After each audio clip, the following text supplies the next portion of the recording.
नेहमीच असं का असतं की मुलीच्या कपड्यांवरून घराची इज्जत ठरते. मुलगी छोटे कपडे घालत असेल तर ती त्या घराची इज्जत काढतीये. मुलगी साडी घालत असेल तर ती त्या घराची इज्जत वाचवतीये.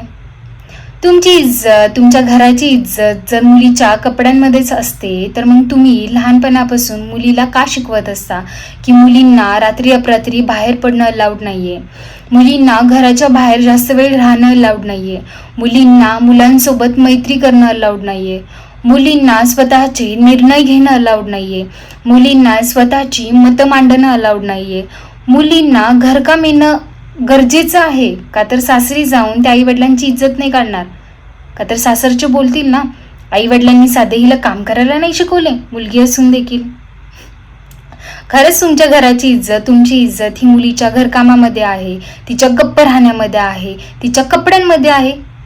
म्हणजे 21व्या शतकात येऊन देखील जर मागासलेलेच विचार आपल्याला पुढे घेऊन जायचे तर मग का वापरताय मोबाईल फोन, का यूज करताय सोशल मीडिया, का टी व्ही बघताय, का गाड्या वापरताय? कारण जुन्या काळामध्ये तर हे सगळं नव्हतं. जुन्या काळामध्ये तर बैलगाड्या होत्या, जुन्या काळामध्ये तर पत्र पाठवली जायची. मग कुठल्या हक्काने आपण सोशल मीडिया वापरतोय, मोबाईल यूज करतोय, कुठल्या हक्काने आपण 4 व्हीलर घेऊन जग फिरतोय?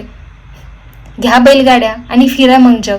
जर जुने विचार पुढे घेऊन यायचे आणि मुलींना फक्त हे सांगायचे की मुलगी आणि तिचे कपडे आणि तिचं घरकाम आणि तिचं गप्प राहणंच म्हणजेच तुमच्या घराची इज्जत आहे तर